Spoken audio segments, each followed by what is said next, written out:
Hello, Kat- how are you? Hello, Katerina. Thank you. Thank you for Yeah. coming. Mhm. Can you hear me well? Yes, I can hear you really well. Because I got a Um, message saying that the connection is weak, but I don't know. yeah, I sometimes get that too, and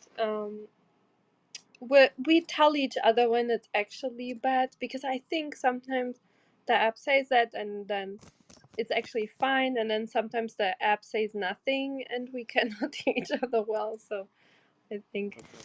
Oh, Because yeah. Marco meets Victoria. She is the co-moderator. Fine. So if it's okay with you, she usually asks before we start with the presentation, how, if you're okay with it, a question like, how did you become a scientist, or how did you get interested to work in the field? Uh, we think like the audience likes to hear about like a little bit about the personal journey of a scientist. Is that Okay. good? Yeah. No, there's nothing very special actually, but okay. Why not? Hello, The everybody. humility. Okay, now I can hear everything. Good morning, Jamie. Good And good morning, morning. Marco and Katarina. Nice to Morning, meet Doctor. you. Thank you for making it today.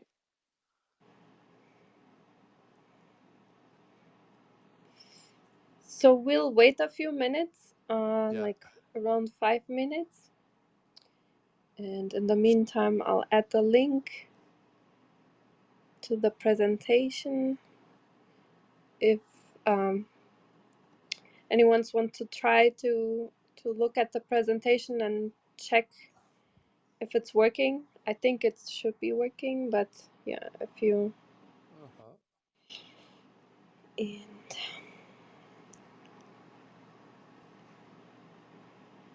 so, how's everyone's weekend? So I told Fine. so Jamie, he was there until the end of the room of last night. Until when did it go last night? It was crazy.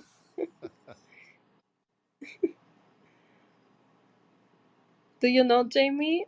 You're in Scotland, right? So until when did it go? Oh. Are you I'm hearing sorry. I me? was trying. Oh, Was that's trying. good. I was trying to close the window of the link for the post that you made, and I was trying. Oh, don't worry. Yeah. It went till like 9:30 a.m. my time, which was I think what is it you said? Serena said 5:30 her time. Oh wow, 5:30 a.m. in US. So you didn't sleep? Oh my Uh, gosh. I find time to sleep sometimes all around about. But it was a very interesting conversation. It was really, really interesting. We got big into metaphysics and everything like that.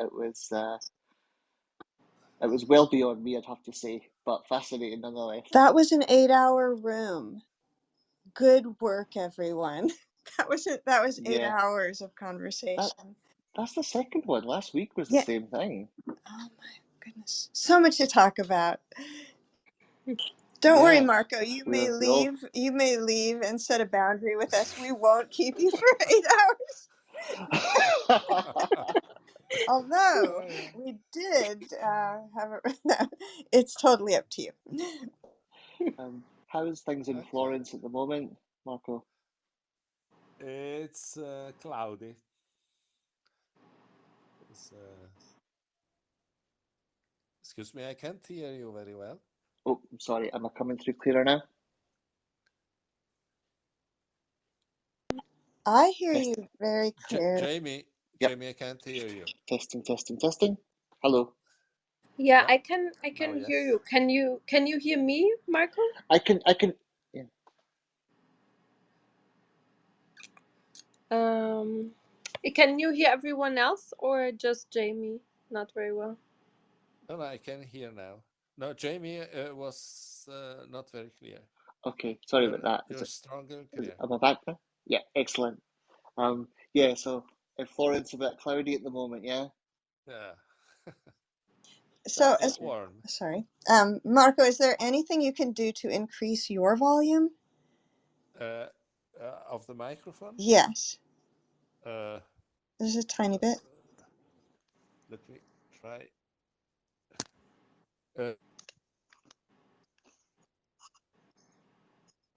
Oh my God. Victoria? Yes, perfect. Yes, Thank you. that's Can it be good. better now? Love that. Yes, that's great. Okay, fine. I had the headphone, and so the microphone in the headphone perhaps is not very Welcome efficient. to Clubhouse. So yeah, people have said that they have high quality headphones and things, and then we continue to ask them, can you just take those things off? We can't hear you anyway. So yeah, thank you. It's really typical here. Anyway. okay, yeah, my headphones are in principle high quality, but Okay, that's the okay. worst kind. Yes. So I bought last week also headphones, the ones with the noise cancelling and everything, because I thought sometimes I have background noise going on, and it was the worst. I don't know why. I was so annoyed that I spent all this money for nothing. So. Yeah. Hi everyone. Hi Rich, Ethan, Eric, Denise, Serena. Welcome. Hello. Thank you for coming. Should Hello, we wait everybody. another minute, or should we just go ahead and start? It's up to you.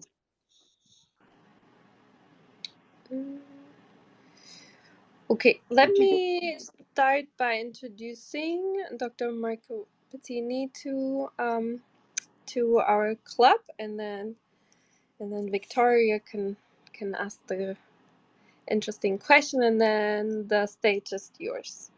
So just to tell you a little bit, so first of all, welcome to Science Society, everyone. Really glad you made it, and I'm very thankful for our guest speaker, Dr. Marco Pettini, who made very kindly opened up his schedule for talking with us here today. So thank you. And yeah, to tell you a little bit about him, Marco Pettini is a full professor of theoretical physics at the Department of Aix-Marseille University, and leader of the Nonlinear Dynamics Group at the Center for Theoretical Physics of the CNRS. And he received a laureate in physics with full marks and honors in 1978 from the University of, I'm saying it for sure wrong, Firenze, Italy, and Yeah. the habilitation at Diriger de Recherche ADHR from the former University of Marseille. He has published more than 100 papers and wrote a book, Geometry and Topology in Hamiltonian Dynamics and Statistical Mechanics with Springer. And he made a lot of original contributions to nonlinear dynamics and its applications. And he has formulated a new and successful theory explaining the origin of Hamiltonian chaos by resorting to Riemannian differential geometry, and a new theory of phase transitions resorting to differential topology, which allows to describe the transitional phenomena in finite small n systems, and also in polymers, proteins, amorphous, and disordered materials. So he worked in atomic physics, statistical mechanics, and nonlinear dynamics. Yeah, we are very honored to have you here. Yeah, thank you for being here. And Victoria, go ahead. Many thanks for the invitation, first of all. I will repeat what Katarina said in that we are so excited to have you here. And I was just looking over this Google Doc that you've sent us, and I have to also thank you for sharing. I think people in the audience will really enjoy it. It's elegant and colorful, and it's a lot of fun to look through. And I have to say, I was just really excited because the first two charts are something where you look at it and think, yeah, I always wondered how everything happens in there too. It's so much going on, and so I'm really excited for you to get to the to your presentation. And so what I'm wondering is, when in your life, and this can be in your youth or now, when did you notice the first glimmer of interest in science, that you were going to be connected and do your work in science? And then also, if you don't mind, how did that interest lead you to your research that you're doing now? So, this presentation about long distance, excuse me, I have, my Oh, forgive me. Yeah, okay, I'm back. My screen just disappears. So your research in long distance electrodynamic interactions among biomolecules is just, I'm excited to hear you talk about that. But if you don't mind sharing a little bit about your path. And before I release you to your microphone, I want to ask friends in the audience to keep in mind that people are using different devices. So when we're finished speaking, it's helpful to people if we say, "This is Victoria and I'm done speaking," or excuse me, whatever your own name is. So that will help us create a more inclusive space. So thank you so much. And Marco, the mic is yours. Okay, thank you, Victoria. Thank you, Katerina, for the invitation. So my path began while I was a child, because my father used to make small experiments in physics and gave to me interesting books with many pictures, with many things that excited me. And so from my childhood, I decided that I would like in the future to become a scientist and to go deeper into all this stuff. And it is actually what I did. And I used also to study physics, mathematics, and many other things outside the main courses at college and so on. And so, but then nothing special. I went to the university studying physics, and then I made a very standard path, going through all the steps that brought me up to the highest position in an academic career. And the only thing that I can say is that I'm passionate. I've been always passionate of science, of what I was doing, and I grew up many pupils, and now many of them are professors. One of them is professor in Houston, and full professor in Houston, and many others around Europe. Okay, but there's nothing special actually, only the curiosity and passion for understanding things. I don't know what else I could say. For what concerns, so I began as an experimentalist in atomic physics, and then I jumped through different other topics, and I also did, after some years, some mathematical physics. And so I have a broad variety of interests in physics, in theoretical physics. But my first experience left me the interest also for the interaction with experimentalists. Even if I became a theoretical physicist, I always try to get in touch and to stimulate my colleagues experimentalists to verify something. Something I was working on as a theoretician, of course. And when I got my professorship in France, I had the opportunity to work with biologists, with molecular biologists, and this has been a fascinating experience. And so the topic of my talk is the outcome of a 10 years long research done in collaboration with experimentalists and molecular biologists. I don't know if this is enough or satisfactory. That's fascinating. We appreciate it so much. It just lets us know a little bit about who you are. And as we have different guests come in, and I think it's helpful to learn what people's paths are and what the drivers are, that motivate each of us, because we never know when we need that little bit of push. And it's just really fascinating. So thank you so much, Marco. You're welcome. Thanks to you. And if so you're ready, then you may launch into your delivery of your research. Okay, so you mean the talk, today's talk? Yes, and I would like to tell you, because maybe you haven't spent so much time on Clubhouse, that if you see people flashing their mics, like it would look like this. If you see the screen, that means that's Clubhouse applause. So if you see that happening, it's not a glitch. It means people are like, yay! So, all right, your turn. Thank you. And then there is the link up above that has your document. And if while you're speaking, there's anything else that you would like us, any other link you'd like us to share, then just please let us know. And thank you, Marco. Enjoy.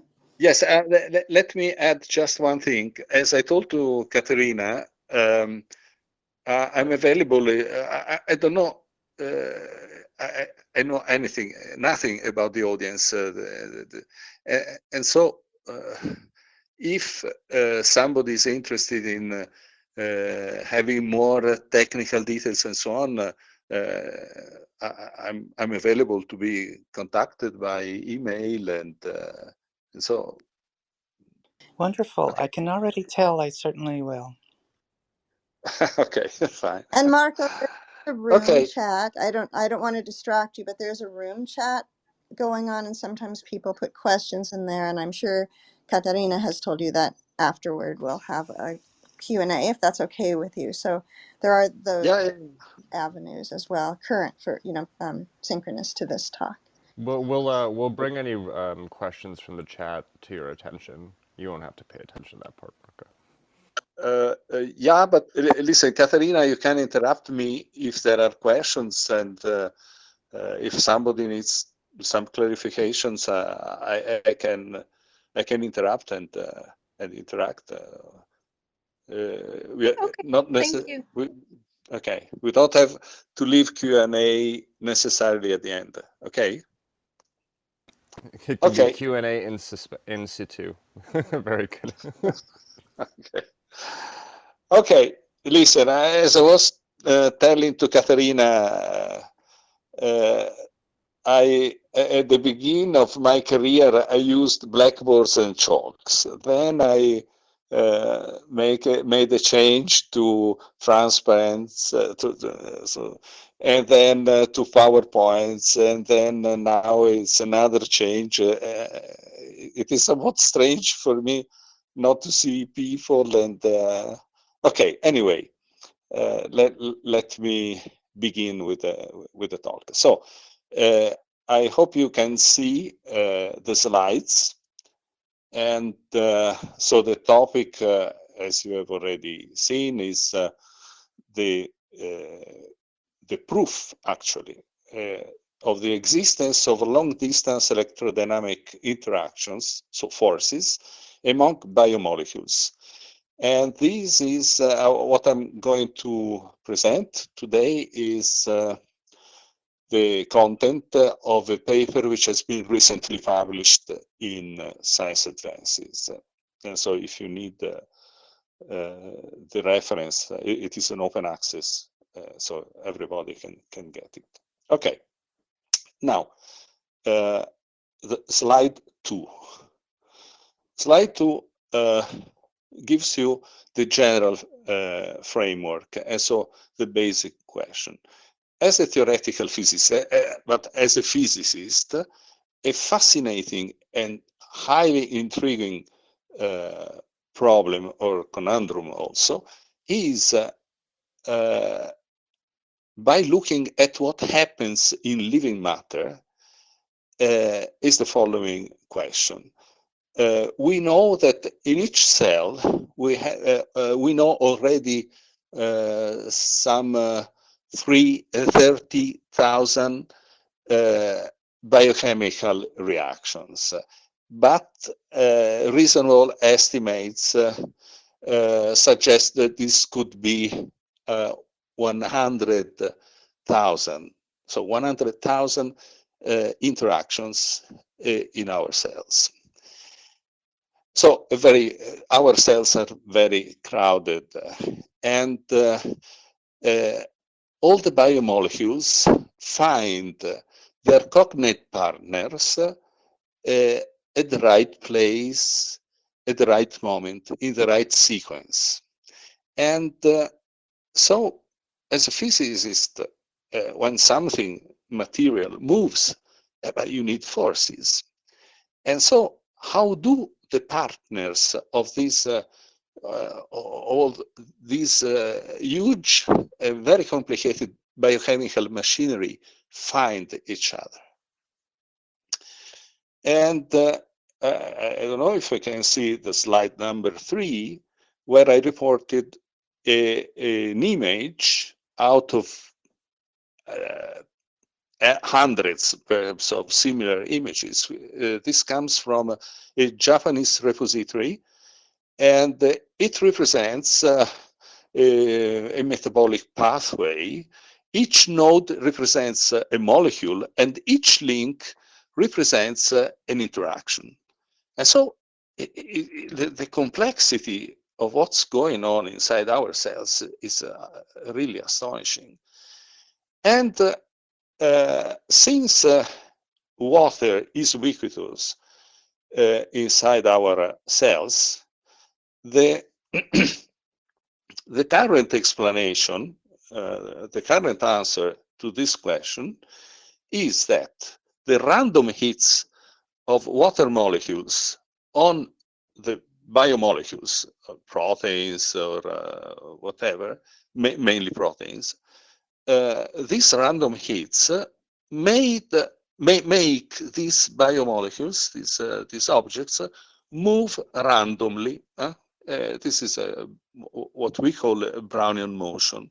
And so the idea is that driven by these random forces, the cognate partners of all the biochemical reactions taking place inside cells find sooner or later, find themselves thanks to this blind motion. I don't know if you can see in the slide number 5, there is a small movie representing this, this Brownian motion.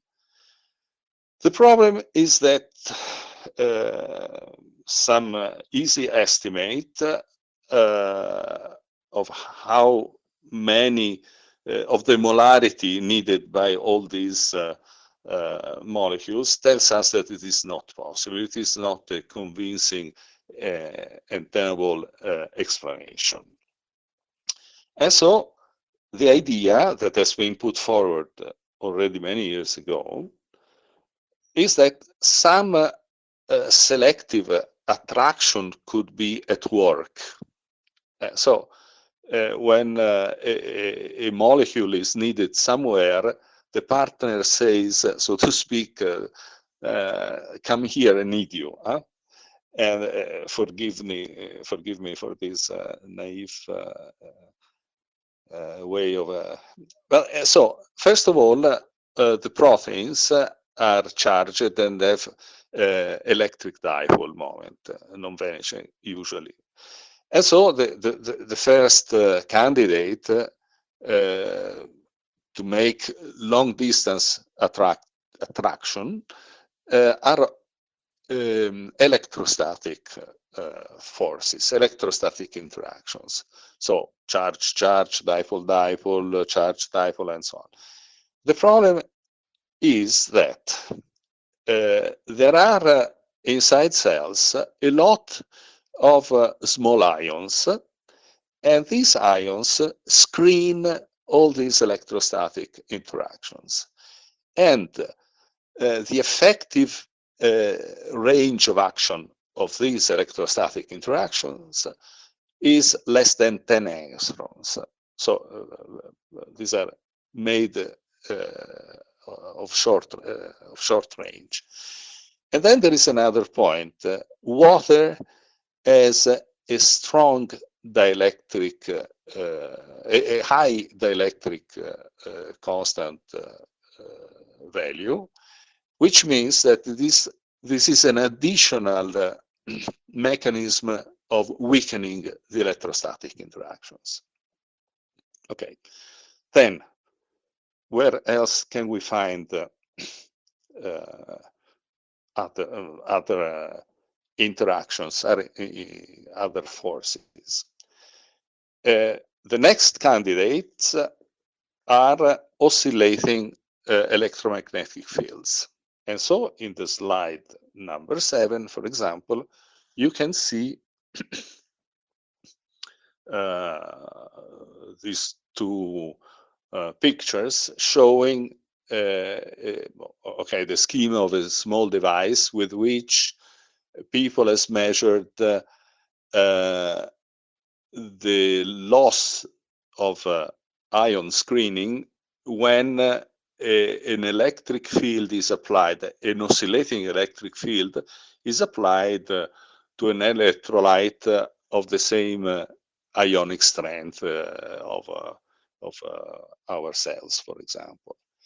And it has been found that oscillating electric fields with frequencies already of a few hundreds of megahertz are not screened by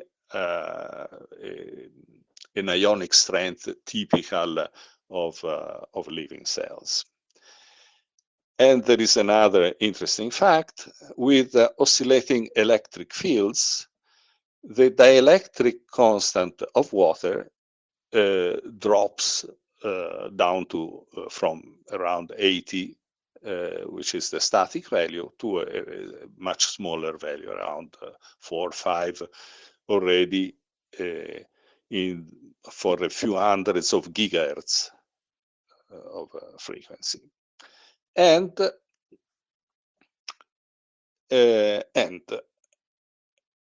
what this has been proposed almost half a century ago by a distinguished theoretical physicist, Herbert Fröhlich, who was the first who understood the basic physical mechanism producing superconductivity. He understood that to make a superconductor, a special interaction between the moving electrons and the phonons of the underlying lattice had to play a crucial role. He was lacking something which has been introduced later by Bardeen, Cooper, and Schiffer. Okay, this is an historical consideration. This is to say that he was a very brilliant physicist, and he proposed an interesting phenomenon, the possibility of an interesting phenomenon which could take place in macromolecules. He was intrigued by the high efficiency of enzymatic reactions. And so his idea and the model, the theoretical model that he proposed was concerning the fact that a macromolecule externally fed by energy, for example, ATP hydrolysis or anything which could possibly supply energy inside cells to an enzyme. An enzyme is a protein. Okay, under this external energy supply, when the energy input rate of this energy supply exceeds a critical value, according to the model that he proposed, this macromolecule could undergo an interesting phenomenon, which we can call phonon condensation. But in simple words, instead of having incoherent vibrations due to the random hits of water molecules surrounding the protein, just because of this supply of external energy, the protein could enter a state of coherent vibration. So in other words, all the atoms or all the subunits, the amino acids and so on composing a protein would move coherently with an oscillatory motion, okay? In so doing, since these macromolecules, as I told you before, are charged and have non-vanishing electric dipole, the activation of this coherent oscillation would bring about a giant electric dipole oscillation. And in the slide number 8, there is this cartoon showing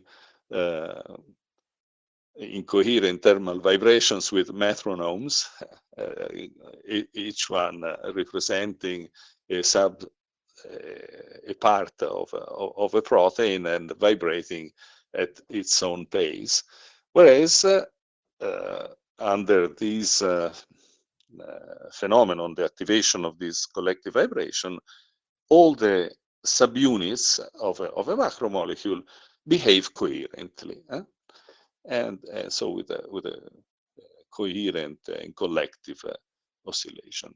And then what Herbert Fröhlich was able to show is that if you have two such objects oscillating, and so bringing about giant dipole oscillations, but of resonance, so at different, if these vibrate at different frequency, the interaction potential falls off with the distance as the inverse sixth power of the intermolecular distance.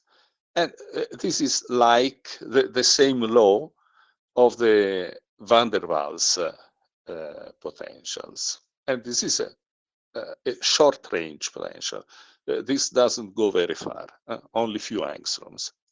Whereas if the molecules vibrate at the same frequency, I don't know if you see the movie, this object oscillating. If they oscillate at the same frequency, the interaction potential falls off as the inverse of the cubic power of the intermolecular distance. And this is a so-called long-range potential. Okay, and so there is another interesting property of such potential. It is selective. This corresponds to the activation of a selective attractive force. Selectivity comes from the resonance. Okay. Okay. All these stems from standard electrodynamics. There is nothing very special, except that for a long time no experimental proof or disproof has been possible because of essentially because of technological reasons. In the slide number 10, there is a summary of what I told. This mechanism of Freilich condensation, so the activation of collective vibration, again under energy, an external excitation, an external energy input, brings about a giant dipole oscillation. The screening effects are no longer effective. There is no device screening because the frequency of these dipole oscillations, of these collective motions, are expected in the sub-terahertz range, typically 0.11 terahertz. And in this frequency region, the electrolyte, the cytosol, is transparent, and also the electric constant of the cytosol drops to a very small value, and so these electrodynamic interactions can be effective also at, in principle, at long distances. Okay, then Herbert Freilich, and if you can see the slides, I'm referring to slide number 11. Herbert Freilich put forward his model in a quantum mechanical framework, and this has been criticized because the energy range of these vibrations, of these oscillations, is comparable to the thermal energy, to kBT,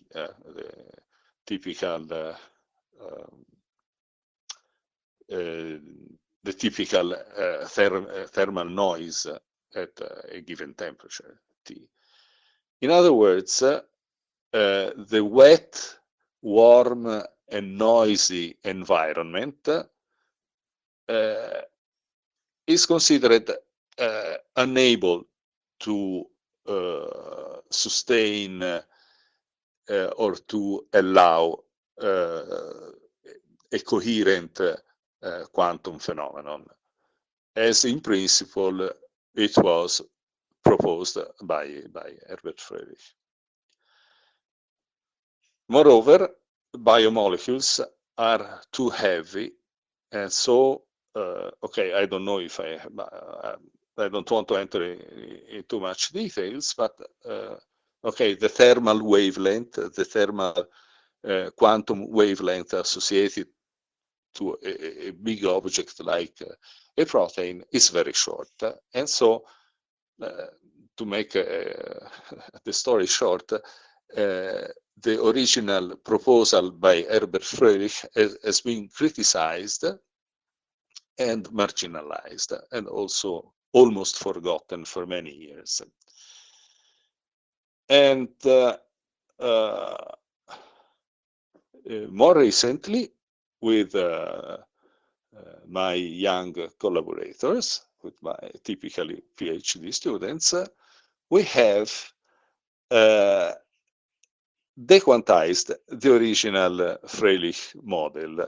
In other words, this is too technical. If somebody is interested, you can write to me. I can give all the details. But we have taken the idea. We have kept the original idea of an out of equilibrium system. In other words, we consider a macromolecule as an object through which energy flows, and of course, it has also to, it cannot accumulate energy, otherwise it would destroy the molecule. It has to also to dissipate, and there are many different standard mechanisms of energy dissipation. This is what is called an open system, an out of thermal equilibrium open system. And we have reformulated by, okay, there are theoretical techniques to associate to a quantum system a classical one. And we have seen that in our classical version of the original quantum version of this model of the activation of collective vibrations of macromolecules, we have found again the same phenomenology. In this slide, the slide number 12, if you can see it, I have reported some the amplitudes of a few modes of a model that you have considered, and the different panels refer to different values of the energy input rate. And what we have observed is that again, when the energy input rate in the molecule is sufficiently high, exceeds some threshold value, then the fundamental mode, the lowest frequency mode, takes all the energy. And in so doing, we excite, we think that we can also, in a classical context, we could observe the phenomenology that was predicted by Herbert Friedrich. Okay, then if this is the case, in other words, if we can actually think that these collective vibrations can be excited in macromolecules, typically proteins, but in principle also on DNA. Okay, then a priori we can imagine, and we have done, of course, all the theoretical computations and predictions. So we could excite electrodynamic interactions, electrodynamic forces, attractive forces between macromolecules. Okay, if this is the case, how can we detect them?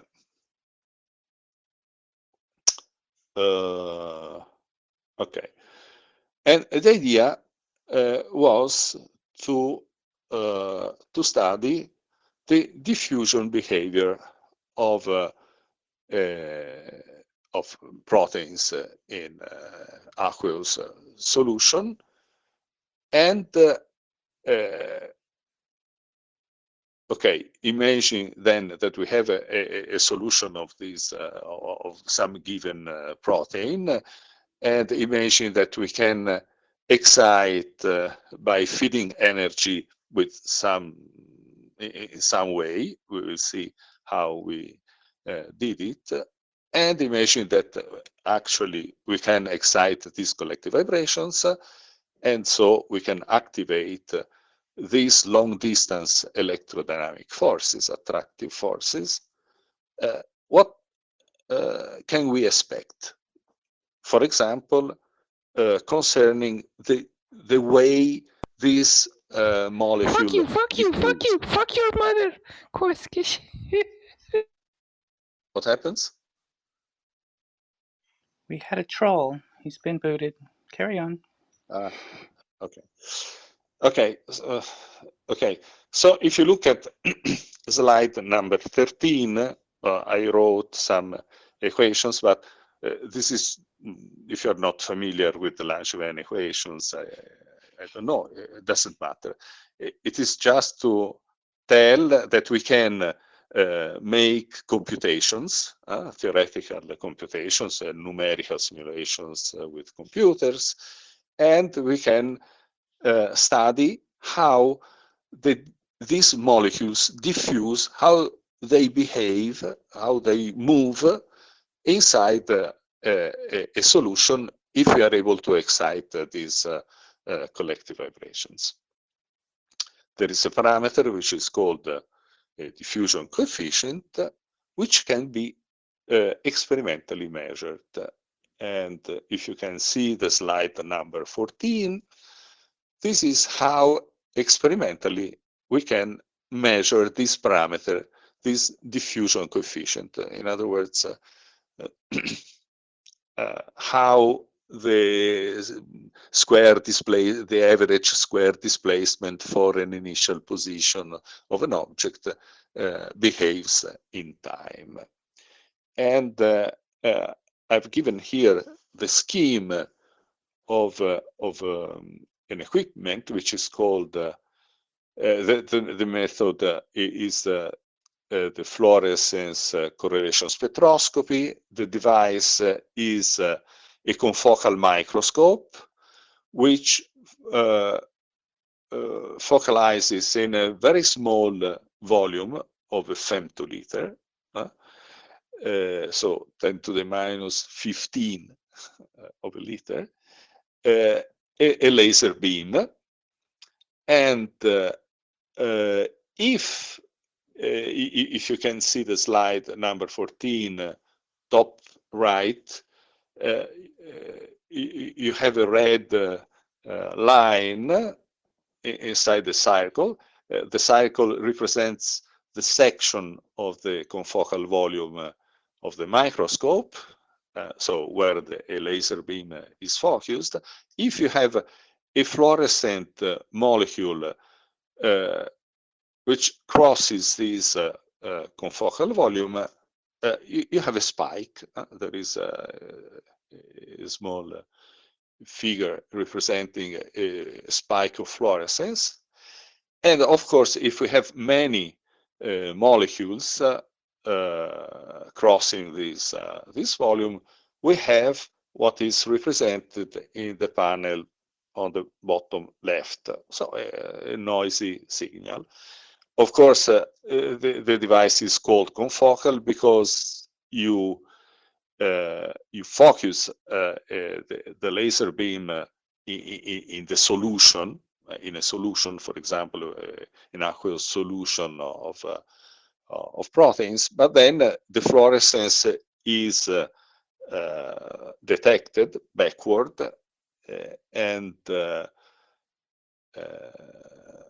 then it is collected backward, detected by a device, and you get this noisy signal. But by computing an autocorrelation function, okay, by making some suitable treatment of this apparently random and noisy signal, we can get the typical crossing time of a fluorescent molecule across this volume, and we can compute this diffusion parameter, so how fast the molecules diffuse. Okay, then the idea was, is this approach really effective to understand whether the molecules in solution actually attract each other with a long range interaction? And okay, this is perhaps a too technical detail, but we tested this approach, this experimental approach, by using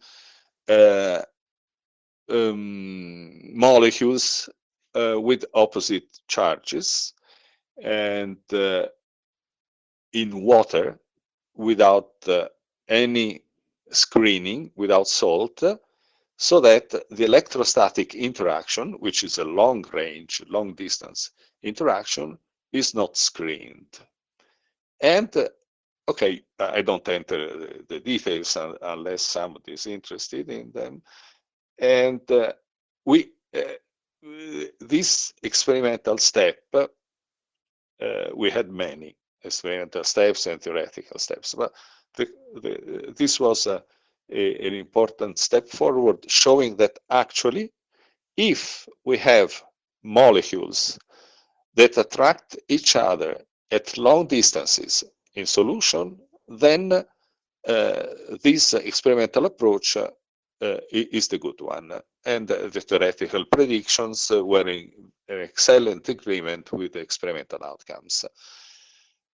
Okay, electrostatic interactions are long-range interactions, but built in because we used lysozyme and a dye, and I don't remember which one is positively charged and which is negatively charged, it doesn't matter. They attract each other. Okay, then we had two main step forward. We made two main step forward. The first one, so I skip all the preparatory work, except the check that the fluorescence correlation spectroscopy is actually an effective way of approaching the problem. But we made two major steps forward. The first one was the experimental observation of the activation of a collective oscillation, of coherent oscillation of a protein. And the second one, which is the main achievement, this is the core topic of my talk, so recently published in Science Advances, was the fact that once you are able to put proteins in a state of collective oscillations, then they actually attract each other with an electrodynamic interaction at very large distances, with respect up to 1000 angstroms, which is very long compared to van der Waals chemical forces, covalent bondings, H bondings, all the known forces, all the known intermolecular forces act at few angstrom, are effective only at 4 or 5 angstroms. But whereas the electrodynamic attractive forces are effective, at least in the cases that we studied, up to 1000 angstroms. Okay, so what about the first step? The first step consisted in two different experiments carried on in Montpellier and in Rome. So with two different experimental setups. We have in the slide 17 two photos of these equipments, and what we did, let me skip to slide 18, we used the BSA molecule protein, which bovine serum albumin, which is mainly composed of alpha helices. We attached, covalently attached to lysine residues, an average number of 5, 6 dyes, the Alexa 488 dye. The name of this dye is 488 because it is excited, it absorbs light in the blue range of the visible spectrum, and so we used to excite this dye, which is called a chromophore. These dyes were attached to the proteins, so, and exciting them by an argon laser, which at 488 nanometers,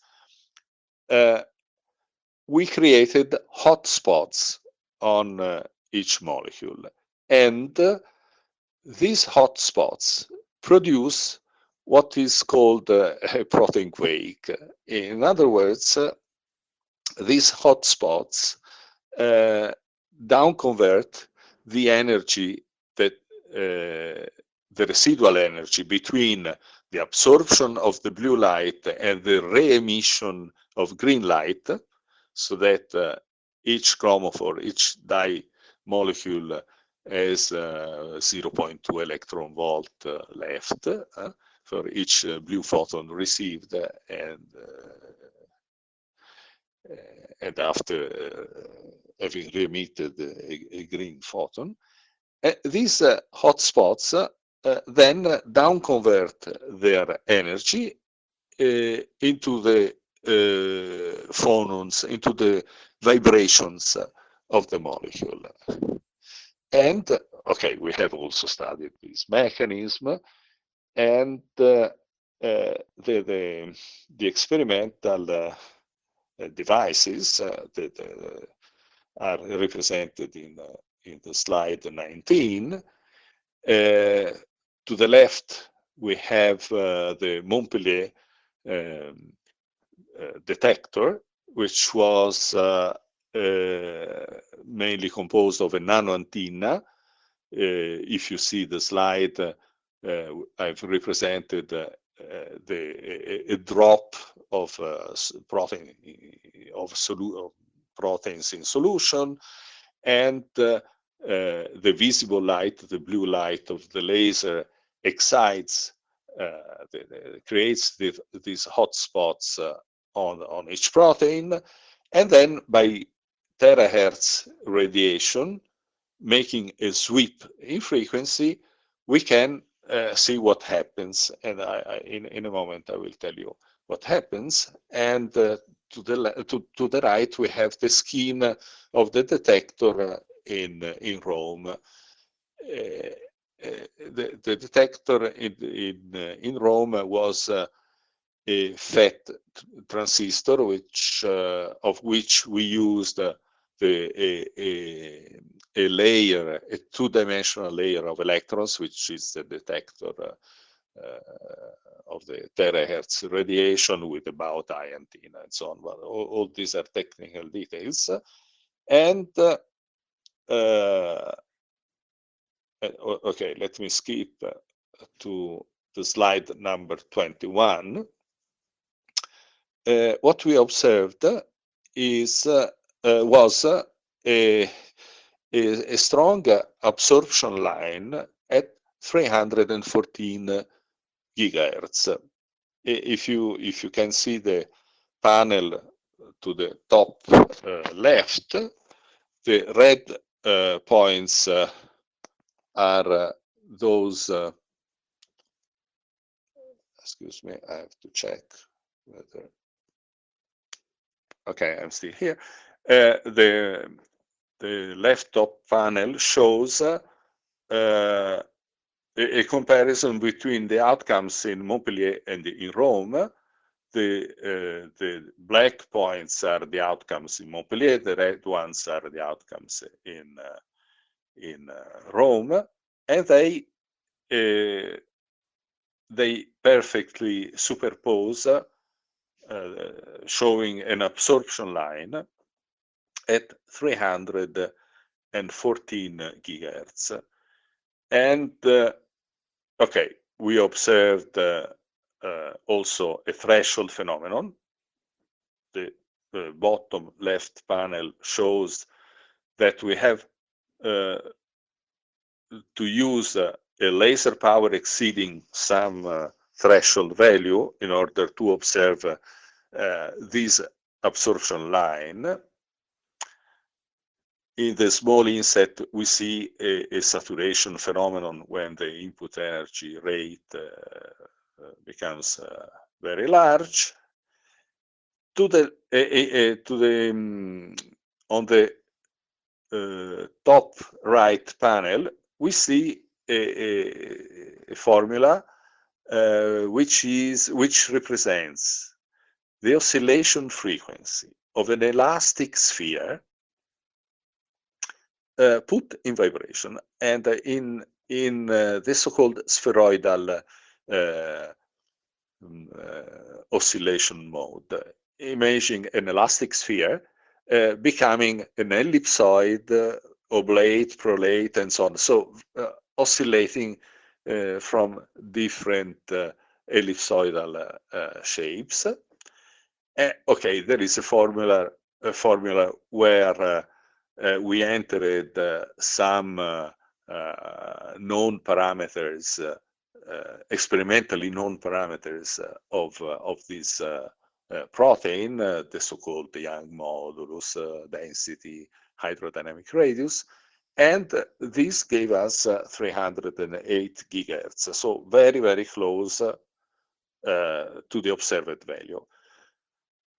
And okay, this is then our theoretical model, the panel on the bottom right shows qualitatively the existence of a threshold phenomenon and of saturation.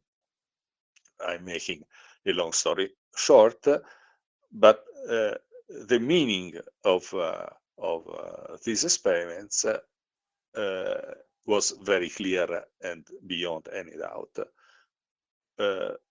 By bringing out of thermal equilibrium these proteins, we were able to observe the excitation of collective vibrations.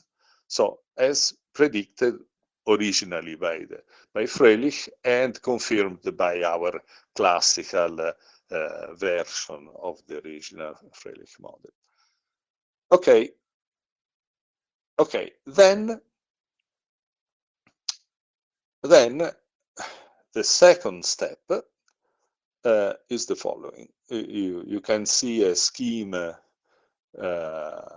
on the slide number 22. On top, I don't know if you can see if these are of good quality, but anyway, we have represented the situation of these molecules in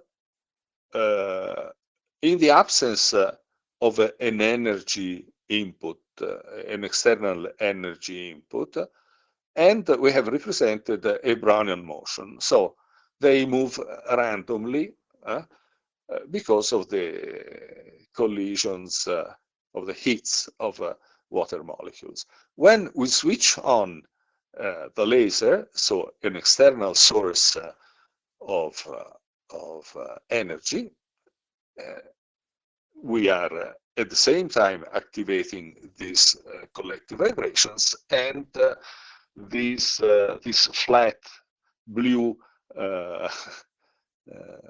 how to say environment, we have represented this deformation as a typical representation of the presence of an interaction potential of something which makes an attraction between the molecules. Okay, below we have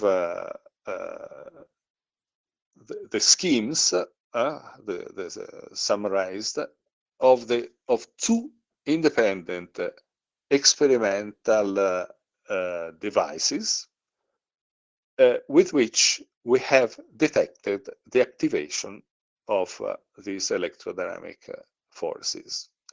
By the way, what I didn't tell you until now is that even if in principle it was reasonable to expect the activation of electrodynamic interactions, the problem was, okay, but are these sufficiently strong to be detected? Are these sufficiently strong to be of any interest in a biological context?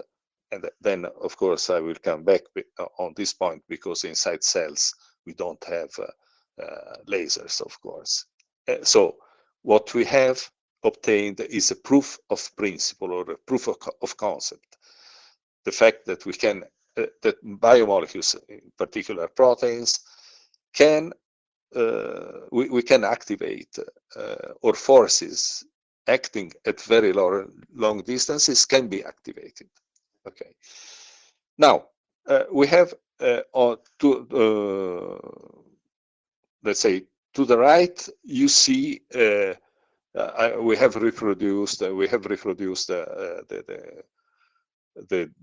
scheme of the device with which we study the change of the diffusion behavior of molecules in solution, and to the left there is we have given the scheme of another approach. In other words, these collective vibrations, once they have been excited, they have a typical frequency, a frequency which is proper to each molecule. Different proteins have different collective vibration frequency. But if we bring two molecules put in this collective vibration mode, if we bring them closer and closer, this frequency shifts. If they interact through this electrodynamic force, then their vibrational frequency shifts. Not so much, but with a well understood law as a function of the intermolecular distance. Okay.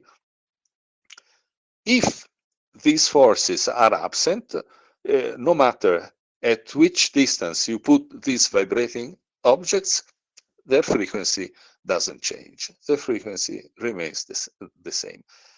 Okay, so we have studied on one side this phenomenon, this effect of frequency shift, and on the other side, what happens to the diffusion properties of molecules in solution. So these are two different physical mechanisms, and they give the same answer. So the protein that we have used is the so-called red phycoerythrin, which is again a molecule, a protein made mainly of alpha helices.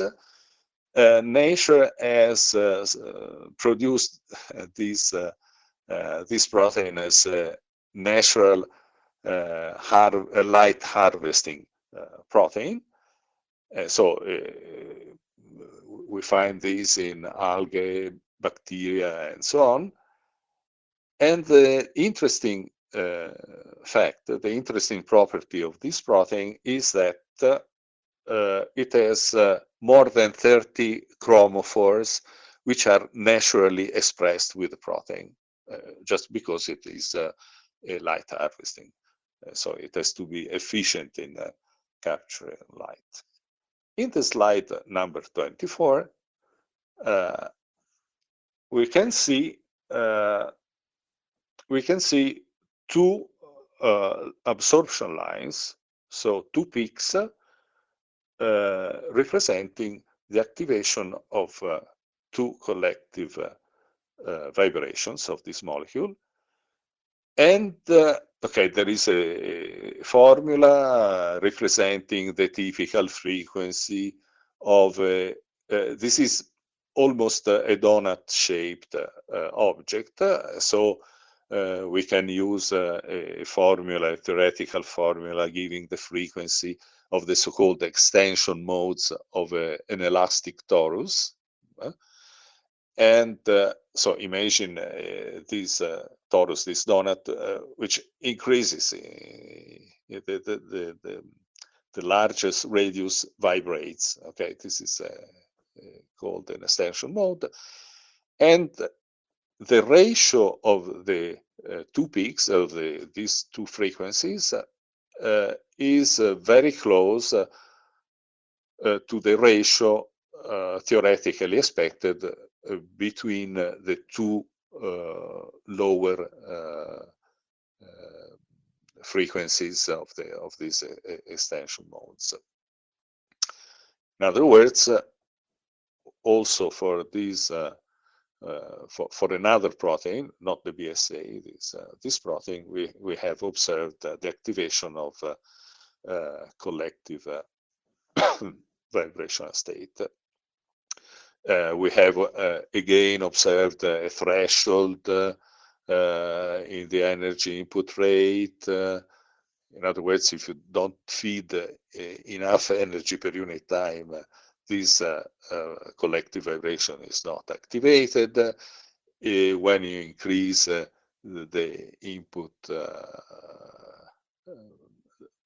power of the laser, you observe this saturation phenomenon. So everything is more or less familiar. And what happens then in the slide number 26? You can see to the right the experimental outcomes. So these we have reported here d over d naught. D naught is the random Brownian diffusion value, which is estimated theoretically and by considering the value of this diffusion coefficient when the system is highly diluted. And so when this ratio is equal to 1, it means that the molecules, the RPE molecules, move stochastically, move randomly, move with Brownian diffusive motion. But when the distance is the average intermolecular distance is lowered, this is obtained just by increasing the protein concentration, then all of a sudden we observe a drop of the diffusion coefficient to very small values, and we observe the formation of clusters. And to the left, you see the outcomes, the outcomes of theoretical computations showing exactly the same phenomenon. In other words, if we activate these electrodynamic forces, attractive forces among these molecules, when the distance is such that the strength of these forces is not sufficiently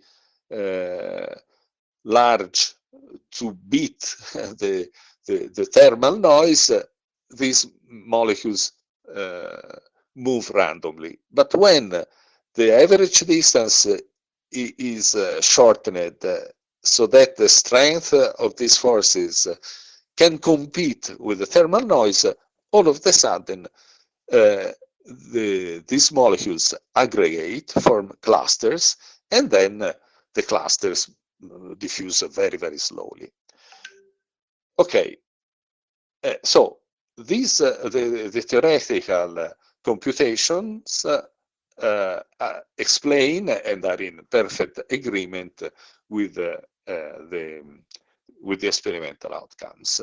In other words, what we have experimentally observed is the hallmark of the activation of these attractive forces.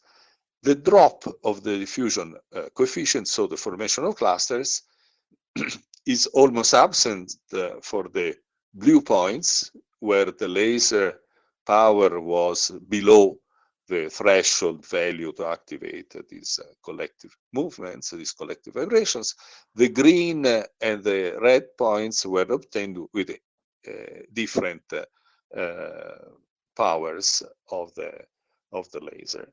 And the drop is observed around 1 1000 angstrom of average intermolecular distance. Okay, now in the slide 27, we have reported snapshots of what we have observed with this confocal microscope.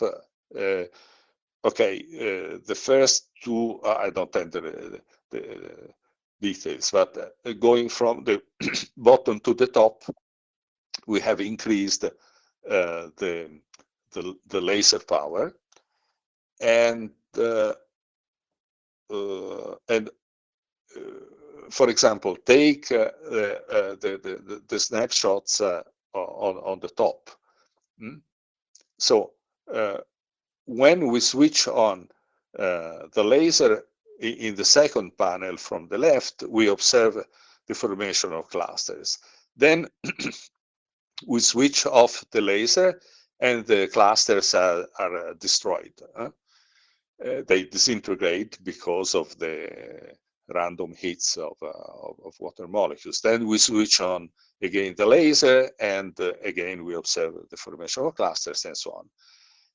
On the snapshots on the second row, the laser power was lower, and so we had some clusters, but less evident. And okay, we have movies of this, and so these are nice. I don't know if you can see in the slide number 28. In principle, I don't know if you can see.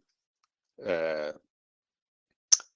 the left, we have the absence. The laser power was low, was below the threshold needed to excite the collective vibration of molecules, and so nothing happens. Whereas in the panel to the right, we see these white points, blinking points, which are the clusters. Okay, then in the slide number 29, I hope that the quality of is not so poor as what I have under my eyes, but okay. So we have reported the outcomes of the frequency shifts observed on the panel to the top left. We have the frequency shifts observed as a function of concentration of RPE molecules, and the blue points, green and red points represent increasing powers of the laser, which excited the collective vibrations, and so by increasing the laser power, we increase the amplitude of the collective vibration, we increase the value of the oscillating dipoles, and so we increase the strength of these attractive forces, and we increase consequently the value of the frequency shift. And the points, the stars, the orange stars, and the squares, I don't see very well. Okay, the squares are the outcomes of theoretical computations. Theoretically, the delta omega, in other words, the frequency shift with respect to the proper oscillation frequency at high dilution, is expected theoretically to be inversely proportional to the cube of the average intermolecular distance, which is in turn directly proportional to the concentration. In other words, by increasing the concentration, we expect a linear dependence of the frequency shift. This is the theoretical expectation, which is experimentally verified. The bottom panel to the left with these blue squares refer to the frequency shifts observed for the BSA molecule. The BSA molecules we have been able to excite these collective vibrations, the electrodynamic forces, and so to measure the frequency shift, but not the clustering because of a technical problem. The time needed to excite the collective vibrations in the BSA molecules is rather long with respect to the average crossing time of these molecules in the confocal volume where we measure the diffusion. And the red phycoerythrin reacts very promptly, very quickly, because it has more than 30 chromophores, whereas the BSA molecule has, in the average, as I told you, 5-6 chromophores that are artificially attached to each molecule. And so the response is much slower, and these molecules there's not enough time to be excited when they cross the confocal volume of the microscope. Whereas in the setup measuring the frequency shift, the situation is completely different, and they have enough time to be excited, and so we could measure the presence of the activation of these electrodynamic forces also for the BSA molecule. Okay, then I come to the conclusions, and so we have found the first experimental evidence of the activation of these collective vibrations of biomolecules. So at least for two different proteins, which are, I insist, mainly made of alpha helices, which in principle should be a facilitating property. We have given the first proof of concept of the possibility of, therefore, of activating these long-distance electrodynamic intermolecular interactions. Of course, we have used the resonance was built in because we used identical molecules. Okay, this was to get a proof of concept, as I told you. But of course, to go towards biology, to understand whether these forces have been exploited by nature during the evolution, we have to make further two major jumps. We have to study what happens when we have, and if we have, co-resonance between the cognate partners of some biochemical reaction. For example, considering ligand receptor interactions between ligand and receptor, or considering DNA protein interaction, because all the transcriptional machinery in the end consists of interactions between proteins and nucleic acids. And of course, another important step to be done, as I told you, of course, we have no lasers inside cells, but we have biophotons produced by mitochondria, by redox reactions, and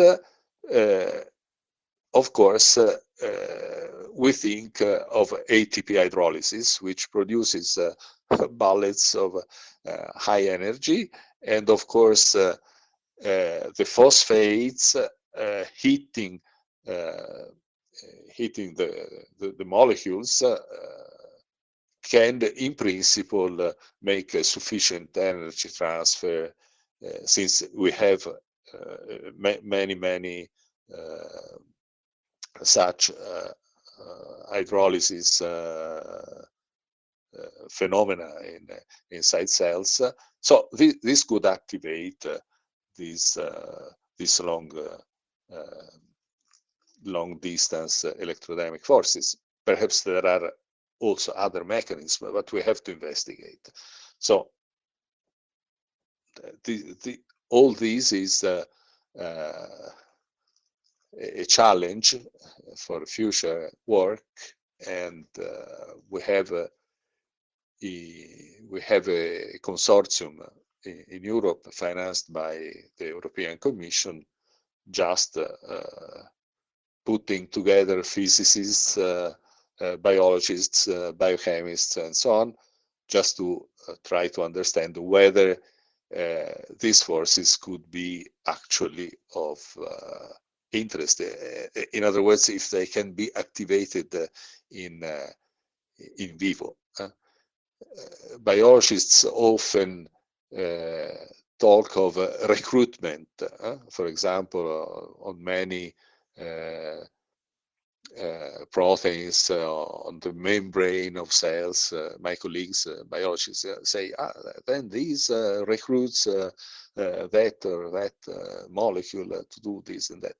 Okay, are these recruitments obtained by the activation of this kind of selective and long-range forces?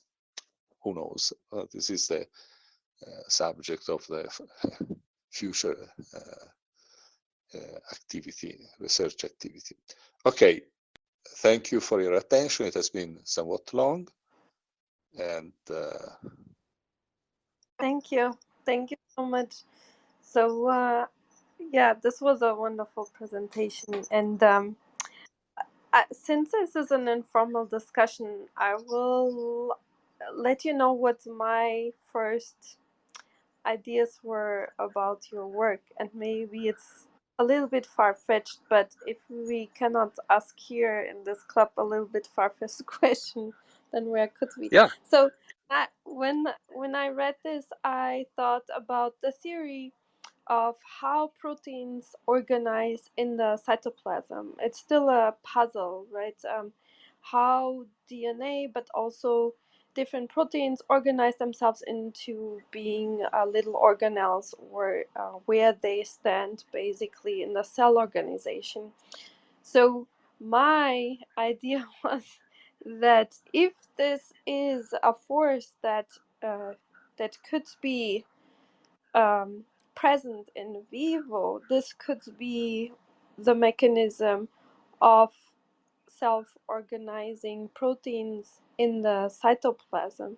And then even further, if you want to go even further, could this be a mechanism how proteins in the beginning self-organized into becoming cells, or bacteria, mitochondria? And why I thought that was, especially the mitochondria part of the cell, was interesting, because you mentioned ATP now, but we had the guest speaker here which gave an interesting talk that's more applied. So if you in the morning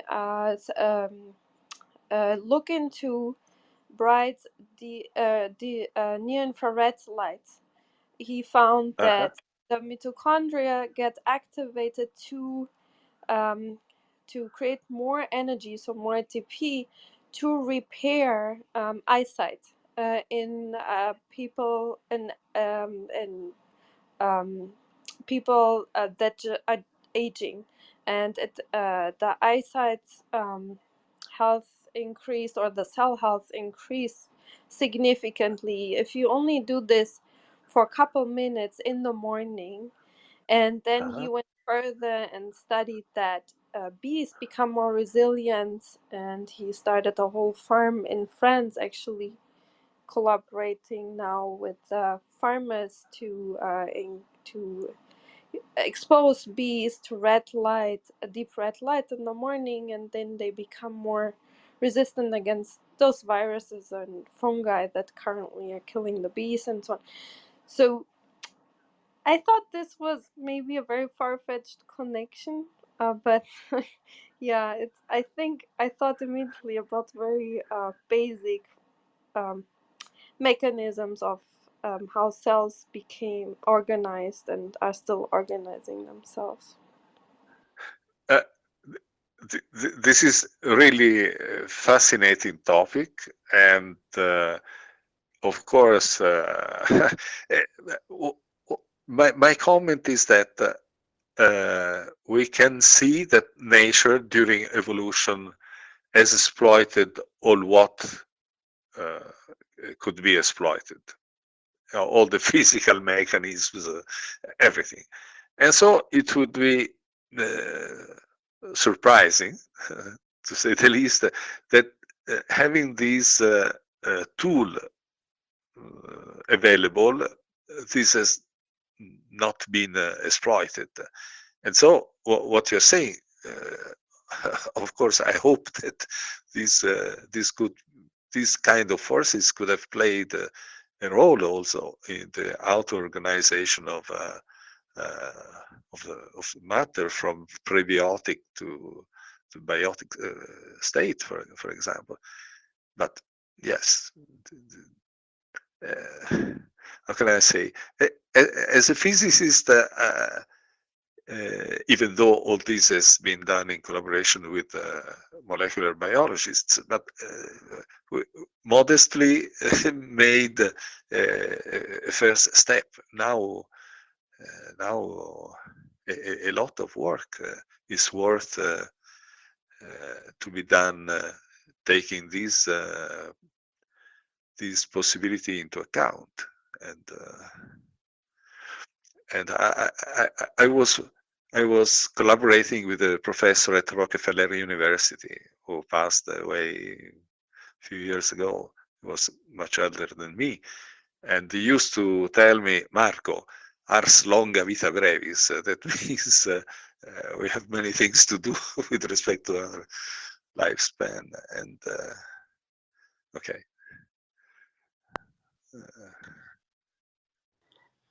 I had a question. It's first off, I think it's an amazing talk, and the results are particularly profound to me. I want to talk about or ask a question or make a construct a scenario about a very ancient protein, fairly ubiquitous, actin, microtubule, cytoskeleton structure. Yeah. And so actin, it's a fairly rigid protein, it's small. And, even in molecular dynamics calculations, we see these breathing motions of these natural modes of proteins, and certainly on the order of gigahertz, hundreds of gigahertz. Yeah, we see those.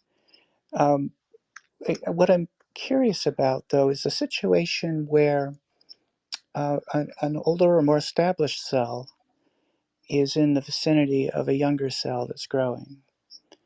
And actin is being expressed, and as it diffuses, with the resonance modes of an established, you said the length scale is on about the order of 100 nanometers for this effect to be observed. Yeah.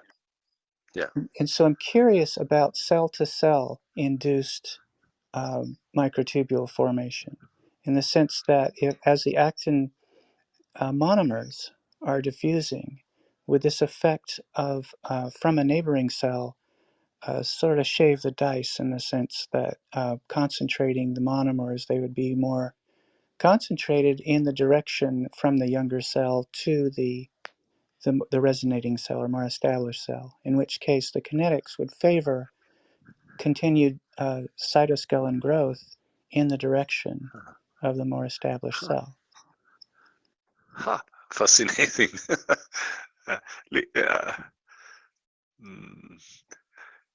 I have not a special comment, except that perhaps if you send me an email, I would be really, intriguing. I'll develop the thought more. But it seems like prior to any particular signaling or particular signal factor that evolved, this mechanism would have been there all along. And it's an emergent effect from the natural resonance frequencies of, the proteins that are there, inherent to the protein. But in the case where you're on resonance, you have a particularly long range effect, 100 nanometers on the molecular scale. That's sufficient for cell to cell interactions. And in the case of neurons, it's particularly interesting how how this effect would kinetically favor growth of a younger cell towards an established resonating older cell. Fascinating. Until now, the only thing that I was thinking of concerning microtubules and cytoskeletons was the fact that tubulin is also made mainly of alpha helices, and so among other things, what we will do will be just to try to understand whether also tubulin molecules can undergo these collective vibrations, and if this is the case, for example, the way of modeling the dynamical behavior of microtubules could be affected a lot, because instead of considering only van der Waals interactions between tubulins, we should add also these long-range electrodynamic forces, which perhaps could make stiffer microtubules and so on. But what you are saying is much more interesting, because it concerns, if I understand well, the interaction or something that happens between cells, not inside a single cell. And so this is really intriguing. And you've established the theory and demonstrated the course of experiments that would looking at the resonance modes of actin and in the difference of monomer versus polymeric, and how those modes change, and how those modes and would they be effective across cells. I mean, it's fascinating results. And the numbers are suggestive that could be operative. Yeah, please send me an email. And, sure will. I would very much understand more about this. And thank you. I have a question, Professor Pettini. Yeah, it was a great talk. Could you, kind of following up on Serena's question, could you try something like something on the same kind of characteristic length scale, maybe quantum dots or other types of fluorescent particles that aren't necessarily proteins, and get at, is there something special about alpha helical structures or other things, and what has been done in that area, maybe?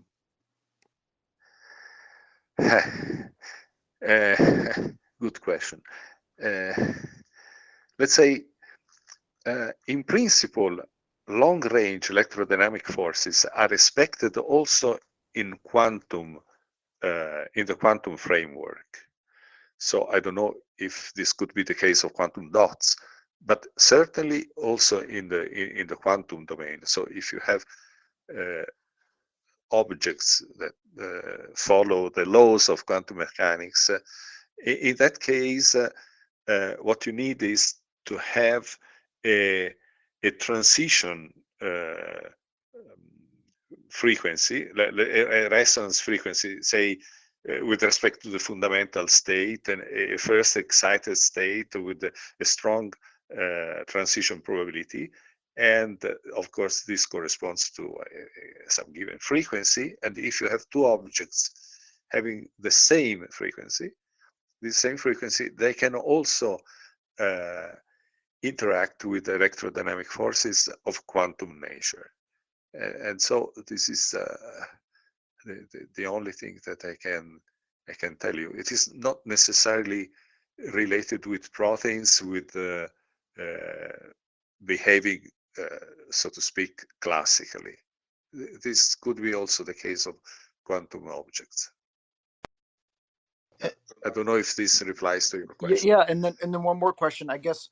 To what degree do the objects need to be similar in size in terms of how much variation in their size could they be and still be in a a harmonic mode or a resonant mode? For example, the proteins might be labeled slightly differently, right? BSA, maybe when you fluorescently label them, they're not all the same number. Is it basically a characteristic length scale of the size of the protein that's the most important dominant factor, you think? Or could collective motion occur across different sized proteins of Yeah, different scales? yeah. In the formula that I've shown, the frequency of the spheroidal vibrational mode of an elastic sphere, you have the Young modulus, so the elastic rigidity, so to speak, of your object, its density, and its hydrodynamic radius, which is the more or less its radius, the radius of an equivalent sphere. And so these apparently are the main physical ingredients if the object is a classical one. And of course, as I told at the end, what we are after now is to understand whether when we have ligand receptor interaction, for example, or any other kind of biochemical reaction where you have different objects interacting, what we have to understand is whether they have co-resonance, whether they have in their spectra some co-resonance, some frequency bringing about a strong dipolar vibrating mode of the same frequency. Of course, this can be the case also with I hope at least with very different objects, different in size and in other physical properties. And for example, by the way, I can mention that we with a PhD student of mine, we have been studying what happens to an oligonucleotide, so a DNA fragment, and in interaction with a restriction enzyme, EcoR1, which recognizes a subsequence of 6 nucleotides on the DNA to cleave it. And much to our surprise, we have been studying the motion of the electrons going back and forth on the DNA and on the enzyme, and we have studied the spectra. We have worked out the spectra in numerical simulations, and much to our surprise, we have observed a sharp co-resonance. The cross spectrum gives a sharp peak, and if we change the subsequence which is recognized by the enzyme, so we make a random rearrangement, this co-resonance disappears. And so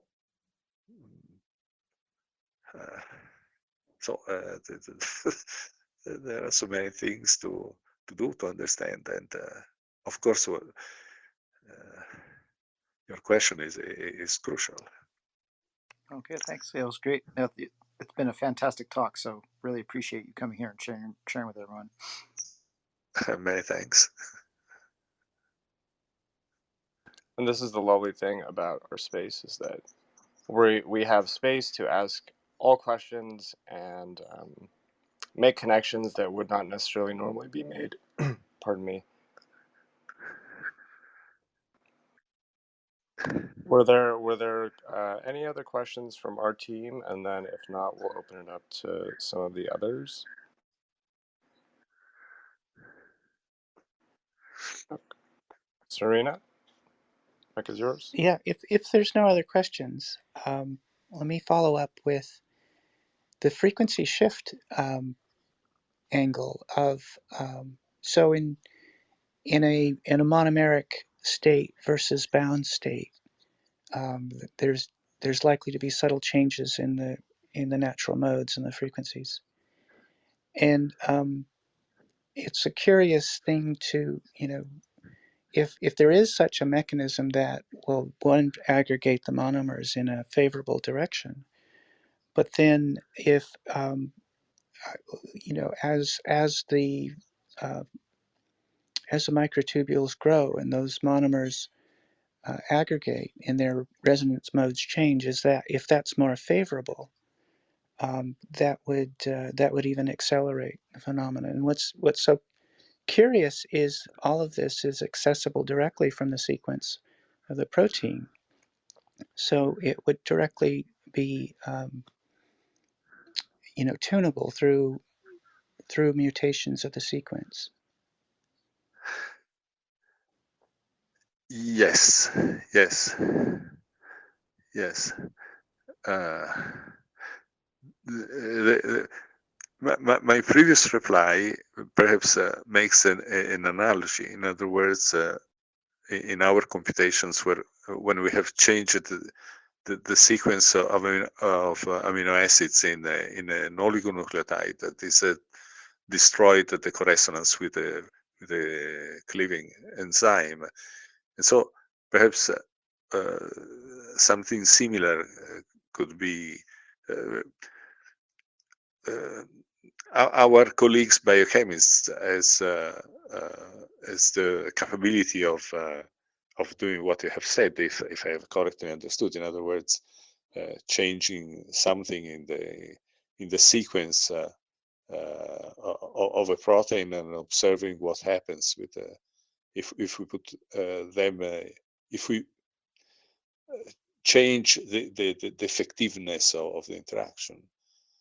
Of course, this could happen. Of course, I don't know if this replies to your question. Well, yeah, it directly couples to the natural selection in the evolution of the sequence and the tuning. Is that this is a having which certainly given the most ancient proteins would argue that they've optimized to capitalize on this effect wherever it's useful. Yeah.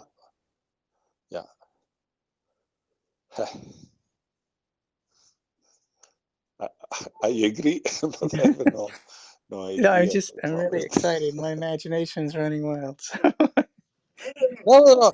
It's fundamental for scientific research. Putting these questions and having this kind of questions open. And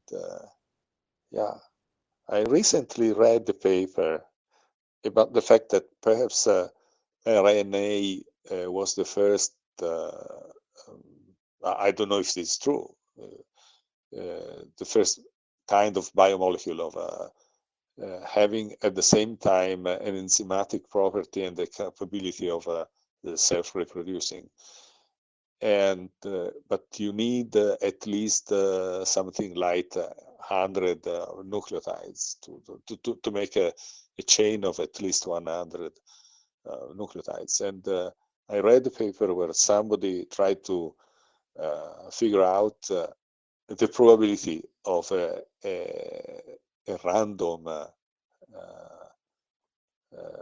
formation of such a polymer. it comes out 10 to the minus 100. It means that if you put any time scale there, picoseconds, femtoseconds, or whatever you want, you get a huge waiting time.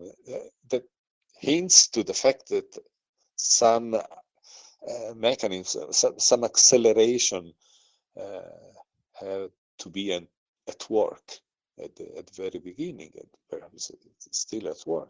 So in French, we say that your words do not fall in the ear of death.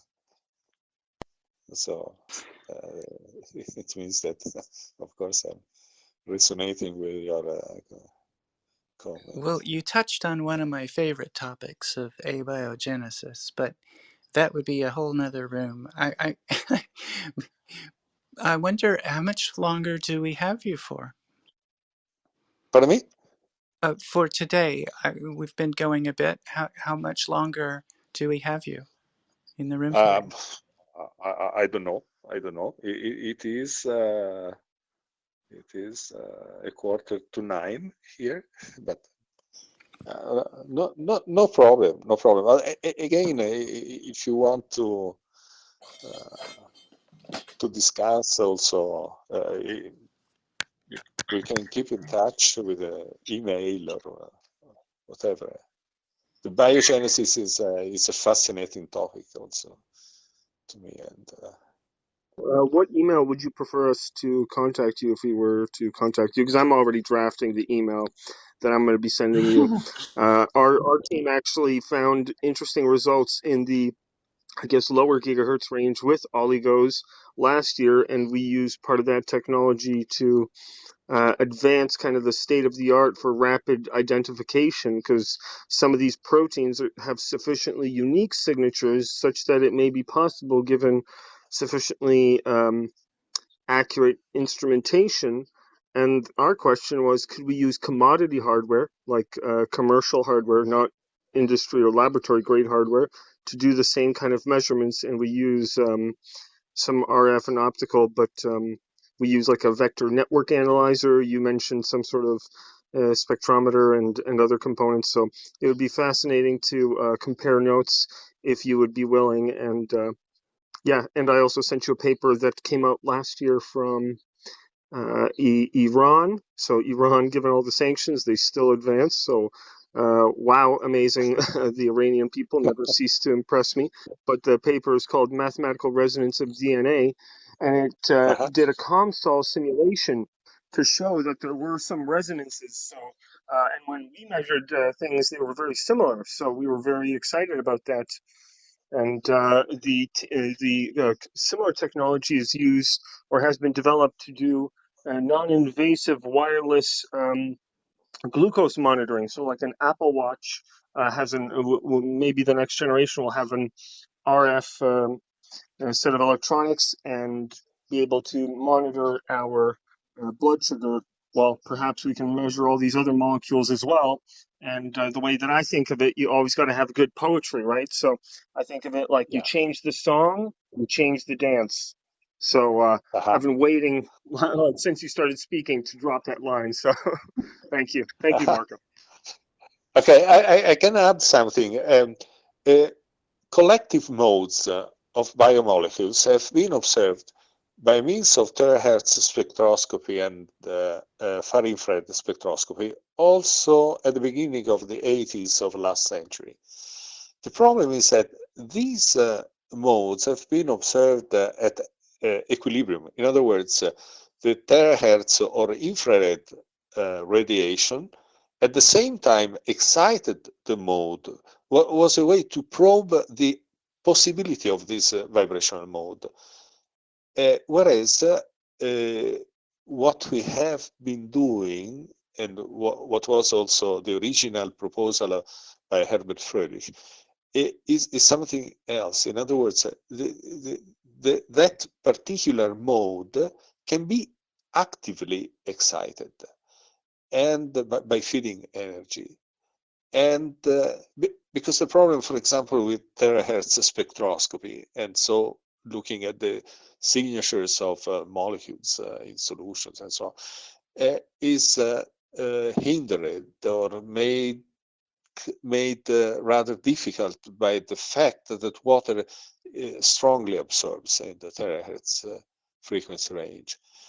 And we have been able to observe these vibrations in the terahertz frequency range because we excited out of equilibrium. So these objects were actively oscillating.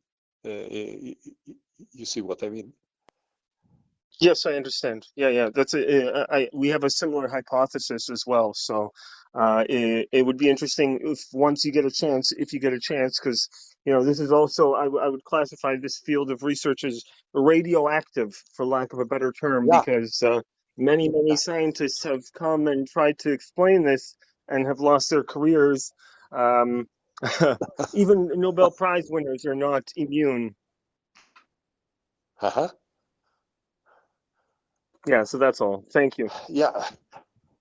Yeah. Thank you. Yeah, so sorry, what email did you say that you would prefer us to contact you I at? I, Just to I confirm. shared the email in the chat with Eric and our group. So Eric, if you look at Okay, the okay, will do. Thank you. Yeah. Janelle is just my partner in life and science, and we work in our company together. So, full disclaimer. Okay. Thank you. So my email is very easy. It's Marco.Pettini, so name and family name on gmail.com. So I think I shared the university email, but let me share that also in the group chat. yeah. Also the university email, but I can read the Gmail from my phone. Yeah. Okay. In France they are paranoid, and so they have a lot of firewalls, and from my phone it's difficult to access. Oh Okay, yeah, so I have that too. none of Like my with laptop I can that. read easily. I can access without problem. So when I'm traveling, it's okay. If I may, I have one question kind of about the origin of this problem. Like when I started looking at our problem, I thought of it very analytically. I thought, oh, I'm going to start off with an equation. It's going to be fancy. There's not going to be any approximations. It's just going to be perfect.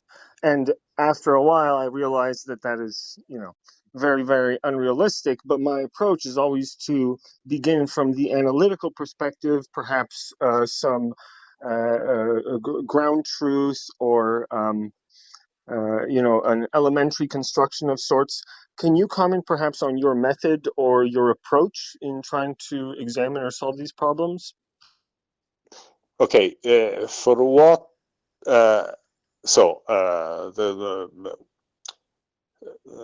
We have. I mean, you mean, for example, the study of the clustering transition or the frequency shift? So we had many steps. So we made this classical version of the original Freilich model. We found also not really an error in the original Freilich proposal, but not far from an error which has been misleading us for a while. Whereas for what concerns the analytical or the theoretical approach, the theoretical explanation of the outcomes, so the frequency shifts and the clustering phase transitions. For the clustering phase transitions, we have used Langevin equations in the overdamped approximation, and we have the noise representing the random hits of water molecules, and the drift term, which represents the interaction of each molecule with all the others. And of course, through an interaction potential, which has the analytical form of the electrodynamic interaction. And in so doing, and we also approached not only with the Langevin equations, of course, we were compelled to make numerical simulations, and we also made Monte Carlo simulations to May I ask what take. software you used for the simulations? What software did you Pardon? use for the simulations? What? The software Excuse me. you made simulations. Did you No. use, like commercial software? Did you use open source software? No. Software made by my PhD students. Always No. the best kind of software. Okay. Yeah, because you know what you're doing. You tell the student to make this check and this other check, so you know what you're doing. The methods of the is I have a long personal history of making software by myself, but getting older, I've passed the task to my PhD students. I know, so Okay, cool. Thank you. thank you. Okay, I think we're going for 2 hours. Unless maybe somebody still has a very urgent question, if not, please share the questions with me or with Dr. Marco Pettini directly.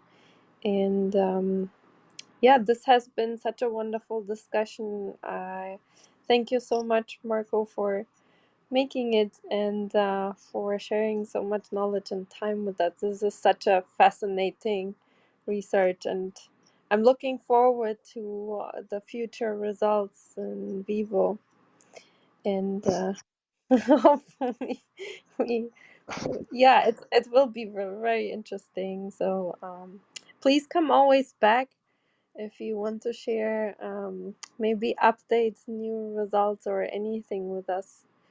Please always Okay, come back our events. yeah, So with pleasure. With pleasure. In any case, many thanks for the invitation, and many thanks to the audience for having been here. Thank you very much, Doctor. It's going to take a long time for me to understand just some of the stuff that you were describing. So thank you very much for that. It's amazing. Yeah, ever since Katerina mentioned this talk, I think over a week ago, I've been quite literally waiting every day, reading as much as I can. So it's very rare that people come out and talk about this stuff. And it seems like the world is, if it's not coronavirus, it's Putin. So it's always a pleasure that people take time out of their busy lives and share it with us and share their work and their ideas. So very much appreciated, Marco. Many thanks. I do agree. Yeah. Yes, thank you so much. It was for just a fascinating body of work and just a profound set of results, and sure to motivate many future experiments. And I'll be happy to reach out and explore some of the possibilities with you there. Thank you. Thank you.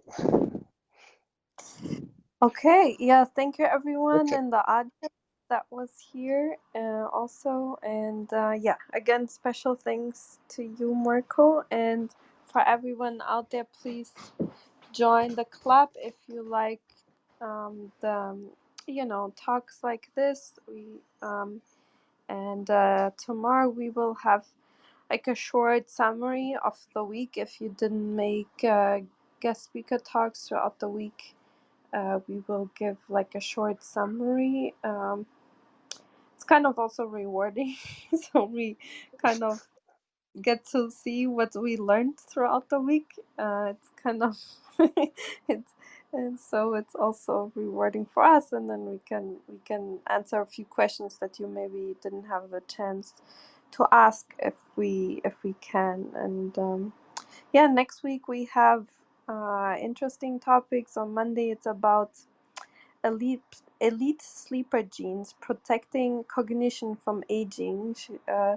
Dr. Fu, she is a sleep researcher for many years, and will give a very interesting and insightful talk about sleep and her 20 years of research in that area. So then we have we have Dr. Bonat. He discovered the potential supplement for longer human lifespans. He does work in C. elegans and found a really interesting research there in rejuvenation area. So I'm excited about that. And then We'll have Dr. Van Zundert from Switzerland. Excess of neuron toxin is associated with ALS. You know, the quest for finding out how ALS progresses and why. It's been a long journey, and yeah, she made some really interesting progress there. So she will come here on Thursday. And then on Friday, we'll have a talk about ex utero mouse embryogenesis with Dr. Alejandro Castrejon. And I think it's a very interesting topic for the future, to have artificial wombs, basically, Wow. for mice. Yeah, they did the almost full gestation in mice with artificial womb. So I think it's a really interesting topic too. Yes, because mice don't breed enough, as far as I'm concerned. Yeah. I think for the future, you know, to have artificial wombs. I mean, it's very controversial. I agree, Matrix spread. but it's also. I mean, it's maybe that's my very personal view. Don't take it wrong, but I would be very happy if I wouldn't have had to be pregnant myself. It would have freed up a lot of time and made women throughout history more equal in their career and independence. So, and the burden, I think, would be more equal to males and females. That's my very personal view. You can have, you know, please don't. Don't yeah, everyone can have their view, but I'm personally very interested in that research, and I know it's very controversial and probably not very few people agree with me, but I think it's at least worth learning about. That's what I thought. And then we will have the whole team at some point next week. It's still not 100% established that time, about quantum charging to shorten EV charging. It's a whole team from South Korea that is working on that, and they made some really interesting progress. So you could charge your electric vehicle batteries in 2 or 3 minutes. So I think for me it would be great, because I have electric vehicle and it's annoying to supercharging is still a whole hour. So anyways. Yeah, thank you so much, everyone. And Marco, again, special thanks to you. Your amazing research. Please come back, honor us again. Okay, with pleasure. And bye, everyone. Enjoy your weekend. You too. Bye Thanks, bye. Bye, everyone. everybody. Thank you. Bye-bye. Bye. 3, 2, 1, bye. Bye.